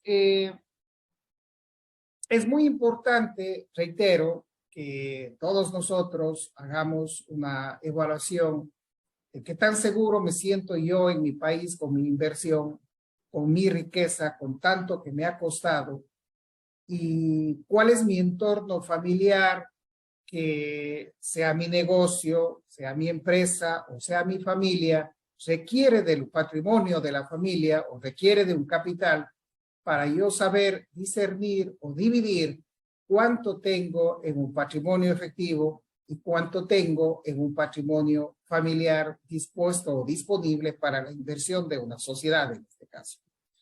¿Qué nos queda a nosotros como banqueros, como financieros? Pues sean seguros, sobre todo mirar de quiénes son las sociedades, qué países están, cuáles son las normas tributarias de los respectivos países y mirar qué nos dice la legislación de dónde residimos nosotros respecto a los réditos y a los impuestos que hay que pagarlos por las rentas recibidas en el exterior. Cada país tiene sus normas, Ecuador tiene sus propias, Colombia tiene otras, y así distintos países tienen sus normas y son los que deberán guiarnos para que nuestros capitales estén seguros y que nuestra inversión sea rentable en el mejor de los términos. Oliva, muchas gracias, y a todos los asistentes, oyentes, muy amables por su tiempo y por escuchar. Enrique, muchas gracias, porque creo que este tema de Panamá siempre es un tema que ronda en la cabeza de todos los empresarios y todos los que tienen algún patrimonio. Quiero hacerle una pregunta tanto a Freddy como a Edgar en relación al tema de, y aquí hay una pregunta en el correo, de inversiones en paraísos fiscales. ¿Cómo se ve desde el tema patrimonial y cómo se ve desde el tema tributario legal? Así que les dejo la pregunta. Obviamente el tema de Panamá, Enrique, es claro, su presentación es eso. Cuando se tiene un capital limpio no hay peligro de perderlo. El tema es también cómo se asesoran bien las personas, porque yo puedo tener un capital limpio con todo el esfuerzo, pero ¿y qué pasa si yo lo pongo en una entidad financiera o en un papel, en un documento en el exterior que no está debidamente respaldada? Así que yo le dejo la pregunta tanto a Freddy como a Edgar, y después, Enrique, por favor, me amplías esa respuesta. No sé si quieres arrancar, Freddy. No, primero tú, hermano, como quieres. No, por favor, Lady, colócale sonido a Edgar. Ya. Ok. A ver, lo importante no es dónde esté, sino que se divulgue quién es el beneficiario. O sea, hoy ya no se habla de paraísos fiscales, sino le cambiaron el nombre de países con baja tributación. Obviamente yo puedo tenerlo ahí, de hecho muchos estaban ubicados de orígenes como Panamá, de todas las reformas que se hicieron, pero lo importante es decir, tengo esta jurisdicción y por supuesto que también puede existir cuando hablamos del tema de renta global que tú lo miras más, obviamente me va a tener una consecuencia distinta a la hora de decir, recibir tal ingreso, pero pague una tributación menor. De ahí que es tan importante no solamente la ubicación, sino la implicación tributaria de las rentas que se generan allá, porque como nacional voy a tener que reportarlas. No es que sea ilegal, y por eso quiero decir, no es que sea ilegal tener ubicado. De hecho, uno mira, las grandes navieras colocan banderas para que de ese tipo de países para limitar el riesgo. Que si yo tengo un problema, ¿sabe qué? Mi país, el barco tiene bandera panameña, tengo el riesgo limitado ahí, no tiene que estar comprometida toda la estructura. Ese es el primer tema que quería destacar. Lo otro, y pues llevo tantos años trabajando con Panamá que por eso para mí es absolutamente normal recomendarlo como un destino, y comparto el tema de la cercanía, y también porque ha pasado crisis y ahí seguimos con inversiones, por supuesto, inversiones que pueden, como en cualquier país del mundo, establecer cuál es el origen. Cuando en Colombia han hecho investigaciones sobre el origen de bienes, no lo miran por estar en Panamá, es que tienen que hacer la trazabilidad de cuál es el origen del dinero, lo mismo que pasa en los Estados Unidos. Esa es tal vez la nota que quería hacer. Ok, Freddy, por favor, continúa. Yo creo que para concluir un poco sobre lo que decía Enrique, obviamente siempre el hecho de que pueda venir de una institución financiera realmente constituida y que esté jugando en el sistema del mercado internacional siempre será una garantía, inclusive desde el punto de vista tributario.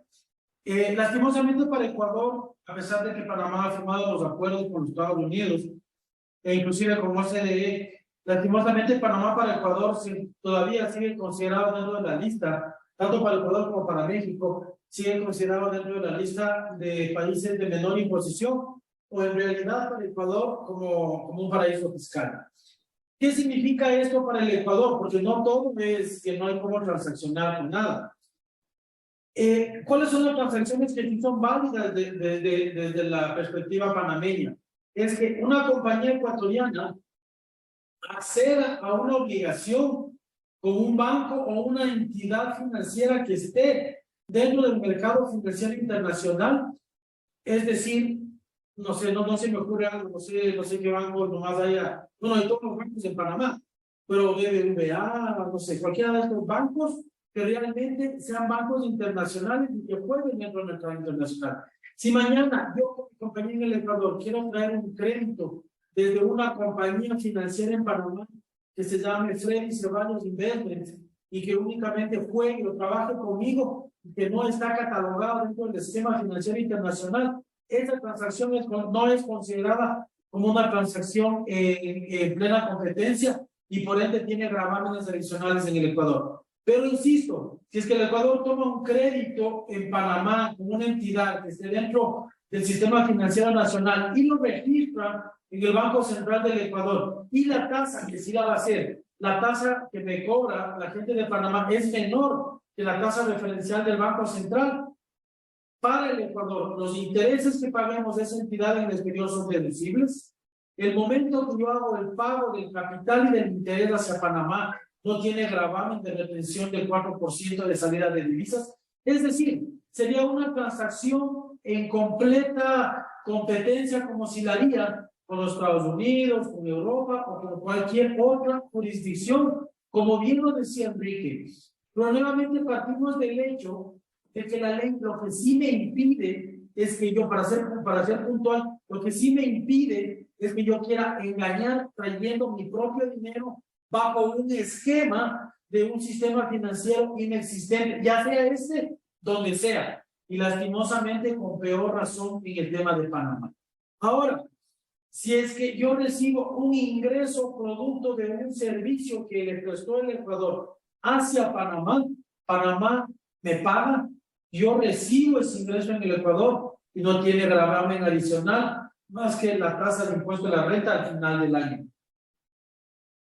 En donde sí efectivamente está uno de los problemas es cuando el Ecuador paga un servicio hacia Panamá. Cuando paga un servicio a Panamá, la retención que tiene que realizar es hasta del 37%, porque es una tasa punitiva considerando que el Ecuador lo que te dice es no trabajes, no operes con Panamá, lo cual es injusto, porque yo creo que debería basarse en el mismo concepto que del sistema financiero. O sea, si tú vas a trabajar con un proveedor panameño que preste los servicios a un montón de clientes, tanto en Ecuador como en el mundo, no debería existir esa restricción, igual que el sistema financiero. Pero si yo mañana me quiero inventar un proveedor que probablemente sea Soy, que sea yo mismo, que tributariamente puede llamarse parte relacionada, sí, debería ser punitivo y castigador desde el punto de vista de la tasa del impuesto de la renta. Es eso lo que les puedo comentar, Oliva, y siempre para el Ecuador, el poder trabajar con los países que se encuentran dentro de esa lista, especialmente en el tema de pagos por servicios a estos países, tendrá un recargo tributario adicional, es decir, no será conveniente. La ventaja de Panamá, ahorita que nadie me escucha, es que Panamá tiene acuerdos muy importantes con los Estados Unidos y con los Estados Unidos, facturar desde Estados Unidos hacia Ecuador es mucho más diligente, mucho más beneficioso y podría ser. Es eso, pero hay que jugar con lo que hay, ¿no? Y eso es lo que hay. Muchas gracias.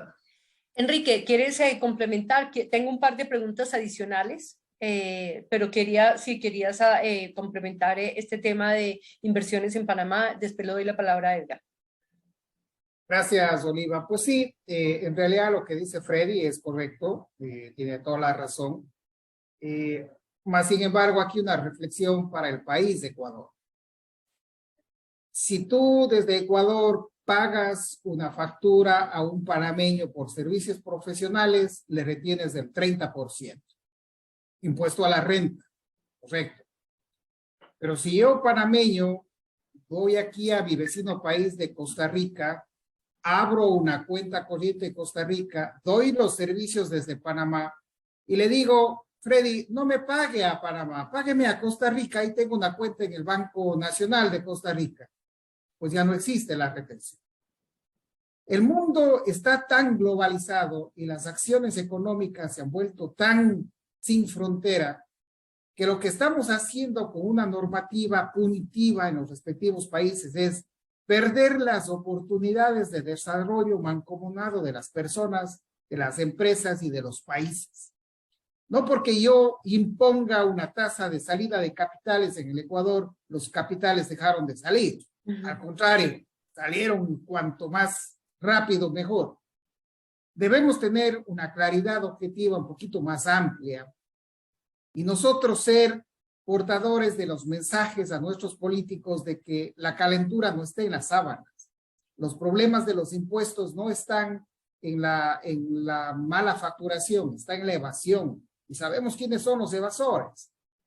Los problemas no están en la colectividad, los problemas están en los delitos. Y sabemos cuáles son los delitos. Entonces, nosotros deberíamos tener una fortaleza institucional que lleve nuestro objetivo pensamiento a reclamar a que las autoridades sean más objetivas y no estarnos fijando en que si Panamá es un paraíso fiscal, Miami es un paraíso fiscal y nadie le llama la atención de que Miami es un paraíso fiscal para el Ecuador, porque en la época del señor Mas Carrasco emitió un listado de 116 países.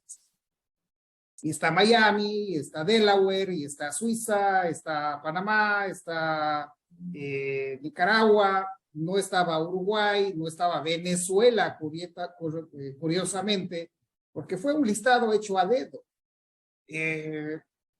Entonces, ¿quiénes estamos perdiendo la franca oportunidad de mejorar el día colectivo de todos nosotros? Nosotros mismos. Porque ya a este momento el mundo está tan globalizado y las operaciones financieras son tan amplias que ya estamos hablando de no dineros, de no papeles, como me decía Oliva, ¿y qué me garantiza los papeles? Estamos hablando de papeles no materializados en donde te mandan un correo y te dicen, señora Oliva, usted tiene $10,000 invertidos. Y uno dice, bueno, así haces eso, gracias, mandarame los interesitos, no será malo. Entonces, compro una criptomoneda igual, te dan un código y te dicen, esa es su criptomoneda. Y nosotros andamos preocupados en el Ecuador de saber quién saca el capital o dejar lastimosas políticas gubernamentales que implican subdesarrollos a países como está llevando, por ejemplo, la posibilidad de un impuesto de salida a capitales ahora en Colombia. Sabiendo lo que ha pasado en Ecuador, lo que pasó en Bolivia, lo que pasa en Bolivia y en Ecuador por el impuesto a la salida de capitales. Entonces sí es importante reflexionar en esas líneas y saber que hay países de menores restricción impositiva, cierto es, y hay países de paraíso, y para mí paraíso es el Ecuador, definitivamente, lo extraño mucho. Vale, Edgar, tengo una pregunta, es que... Pero me dejas de hacer dos precisiones. Ok.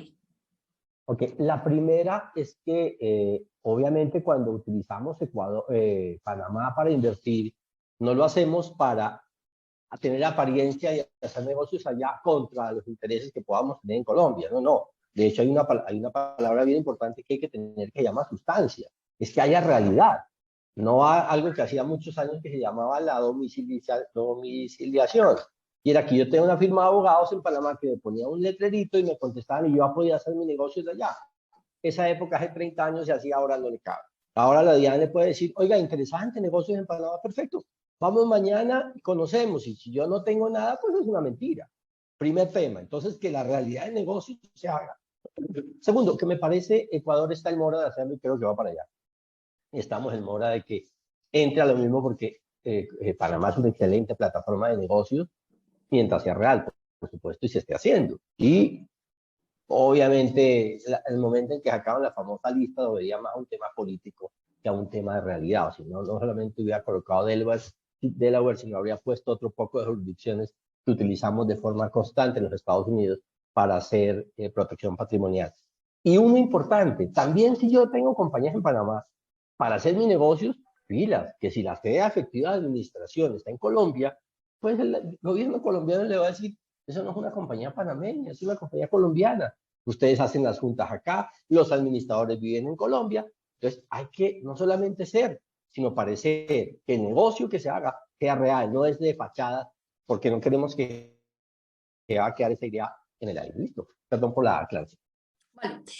Tengo una pregunta adicional. Edgar, usted en su conferencia hablaba del tema de una de las maneras de proteger el patrimonio es con el usufructo. Esa modalidad en muchas familias hoy en día la están utilizando, de pasar los padres traspasan o dejan sus bienes a nombre de sus hijos, pero se quedan con el usufructo. ¿Cuáles son las ventajas o no que tiene esta modalidad y cuáles son los riesgos?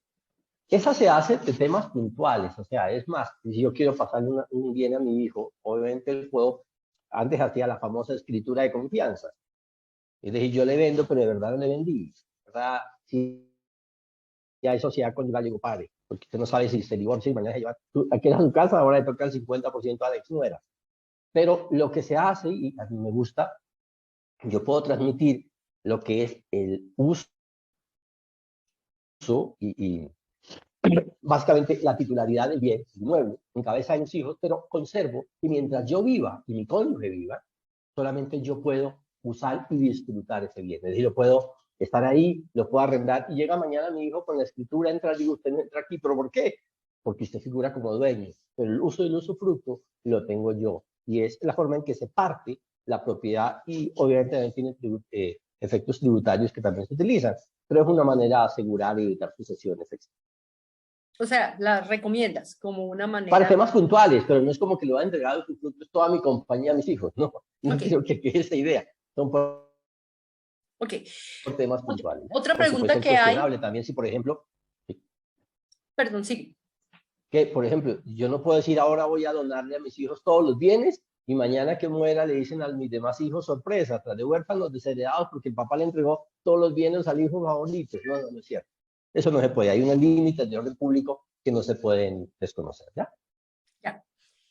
Otra pregunta que me están haciendo es en relación a las criptomonedas. Hubo un boom de criptomonedas, ahora pues la gente está como, sí, no, hay otros que siguen pensando que ganan un montón de plata, pero ya como que, ¿qué pasa con las criptomonedas? Es la pregunta que me están haciendo. Ahí sí, Para Freddy la respuesta. hay temas tributarios, pero son yo creo que Freddy, manéjala tú, que eso es más, cómo se contabiliza, cómo se maneja eso. Bueno, yo me voy a permitir dar una opinión absolutamente personal. Y la mía es de que yo soy muy escéptico a las criptomonedas. Yo creo que estamos en el pico de la ola de la moda de las criptomonedas, hablando mucho sobre eso. Y así como hace de un tiempo acá con Bitcoin, en teoría, hubieron muchos ricos, pues yo creo que de aquí para adelante van a haber muchos pobres. Es una transacción de un riesgo fabuloso. Si a mí como banquero me preguntan, Enrique, ¿tú invertirías? Yo personalmente no lo haría.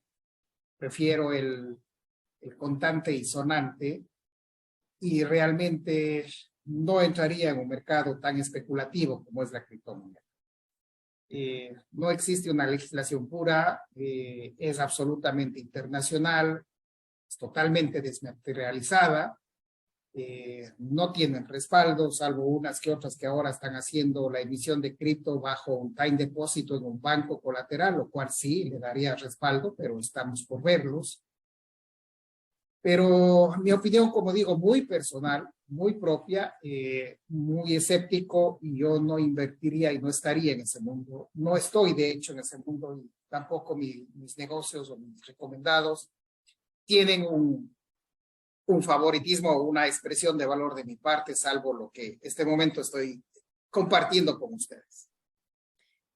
Freddy, ¿tienes La notica.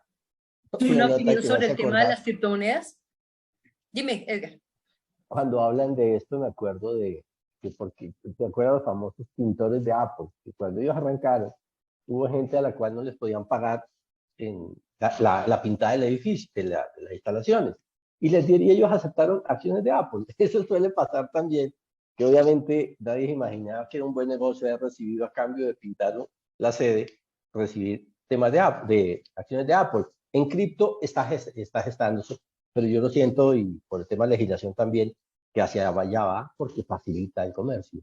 Y ya los países están legislando hasta que lleguemos a lo mismo. Pero comparto con Enrique que estamos en ciernes, pero ahí sí viene un poquito el apetito de riesgo, no del que quiera usar esta figura.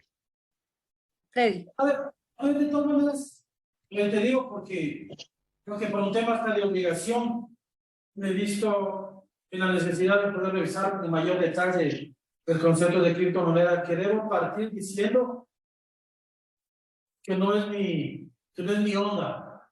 Yo no estoy muy orientado al tema. Sin embargo, quiero hacer un par de reflexiones. Desde una perspectiva técnicamente monetarista, la emisión, valga la redundancia, de toda moneda, conceptualmente debería estar respaldada en una reserva. Pero si queremos partir desde ese mismo punto de vista, recordemos y pensemos que el mismo dólar emitido no está respaldado en un 100% en una reserva federal, que de paso tampoco está sustentada en el gobierno, sino la reserva federal, y toda la reserva de la moneda lo maneja una entidad privada, no pública. Entonces, todo esto cae en el hecho de que el yo poder recibir criptos o transar en criptos es porque yo confío en algo o en alguien.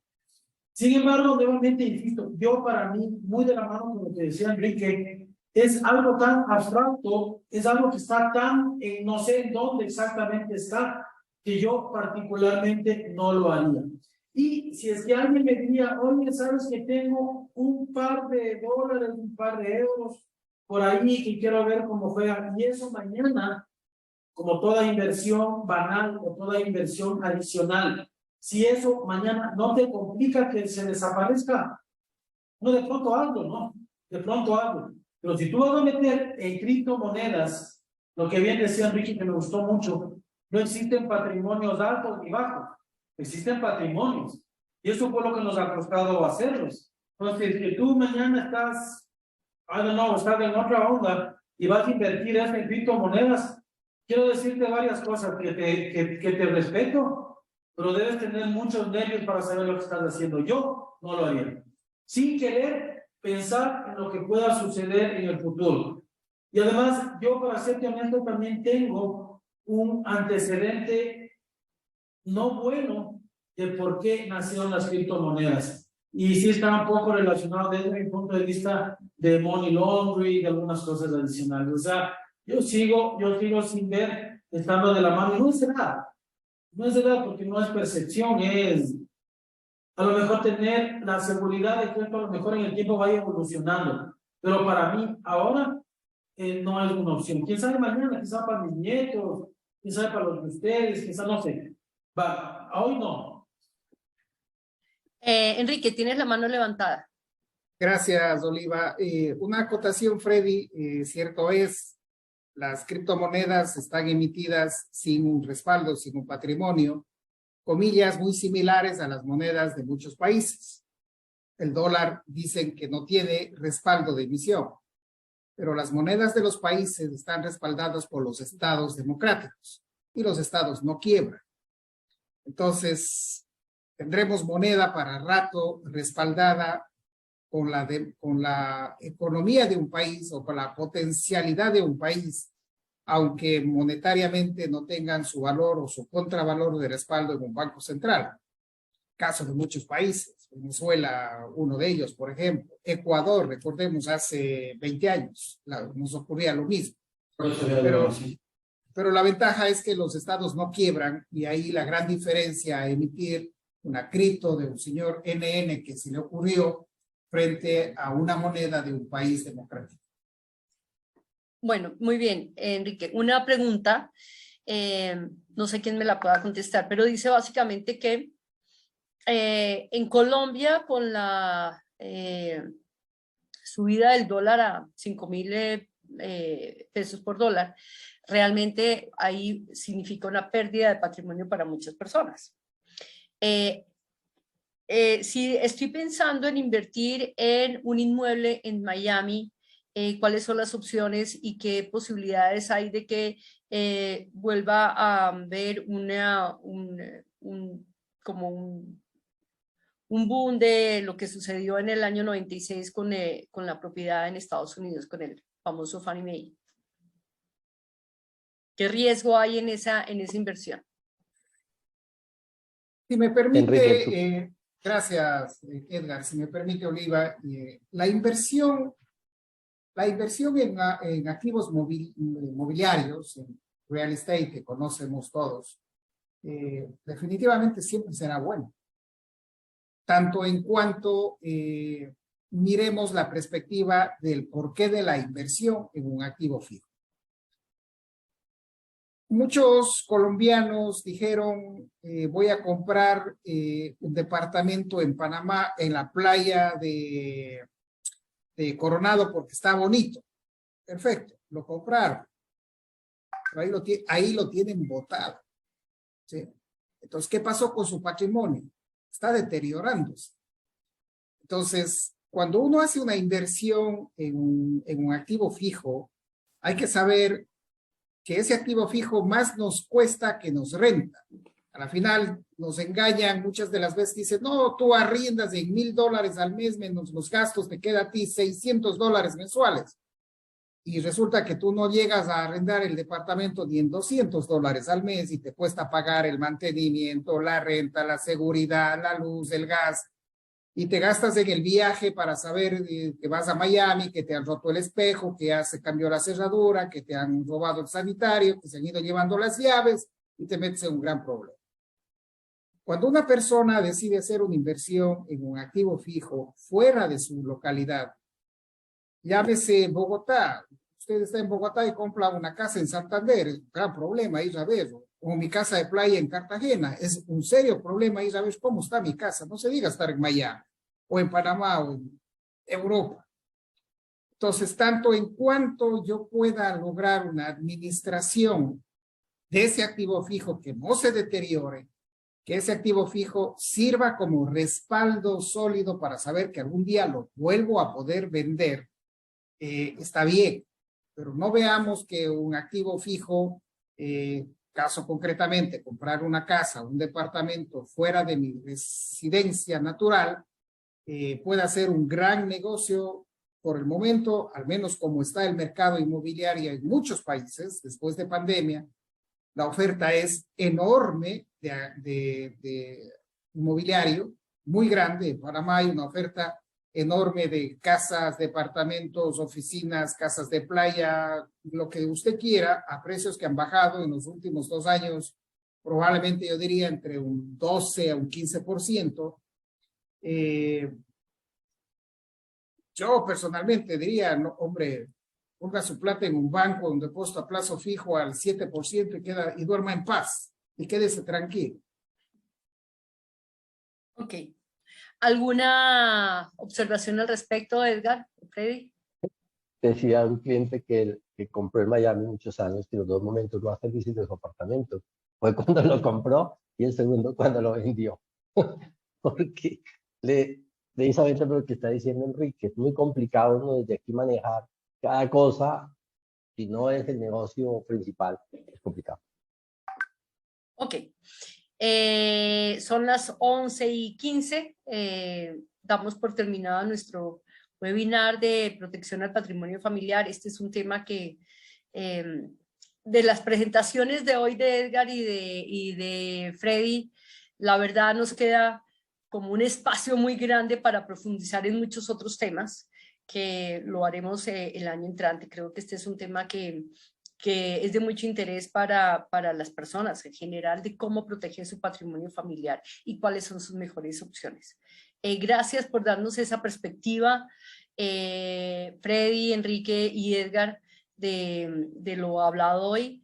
Creo que fue muy claro para muchos, sobre todo esta conclusión: tenga su patrimonio de cara al sol. Hoy en día, evadir impuestos es muy difícil. La información está en todas partes.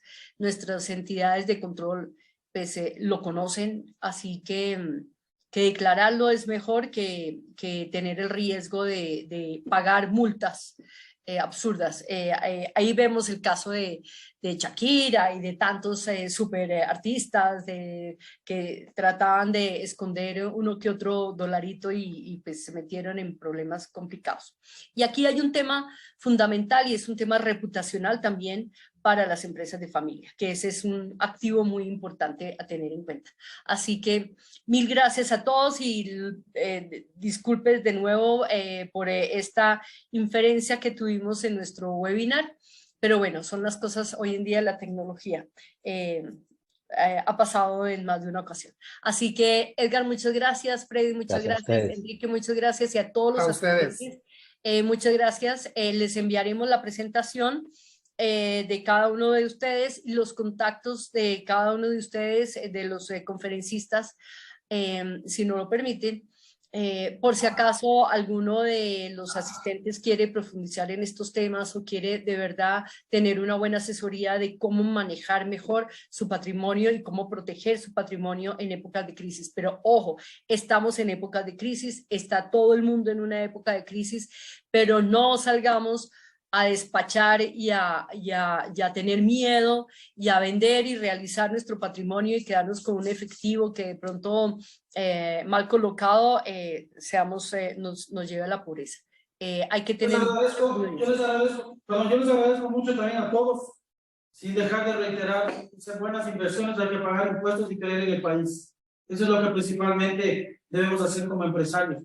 Nosotros como UHE en el Ecuador siempre estamos para servirles y como dice nuestro eslogan, que no solo es eslogan, personalmente. Y si hay época de crisis, yo no recuerdo que no haya habido época de crisis en Latinoamérica. Siempre hemos estado en crisis, por eso somos una raza y una región muy diferente, estamos saliendo adelante. Y vamos a seguir avanzando. Más allá de los gobiernos, hay que seguir pidiendo al gobierno, solo que no nos estorbe, nos deje trabajar como empresarios privados. Muchas gracias, buenos días y mis contactos igualmente están ahí para servirles a todos. Edgar, Enrique, Una vez más, ha sido un placer, un privilegio estar con ustedes. Y Oliva, muchas gracias por todo. Y vamos Muchas con gracias a Oliva, ustedes. pues. Que estén muy Dale. bien. De mi parte, Oliva, muchísimas gracias, muy gentil por la invitación. Gracias a este foro tan importante de participantes. Edgar, muchísimas gracias. Y pues de mi parte, a la orden siempre. Cuando guste, me gustaría quizás profundizar más adelante con algún capítulo especial de empresas, llámese cualquiera de ellas que Edgar nos ha señalado, con los fideicomisos, para quizás a nuestros oyentes enrumbarles un poquito más en un tipo de sociedad, en un tipo de patrimonio. Y de esa forma poder hacer un poquito más llegadero nuestras ideas hacia cada uno de ustedes. Gracias a todos. Bueno, buen día a todos. Ok, Muy muchas amables. gracias a todos, muy amables. Gracias, buenos días.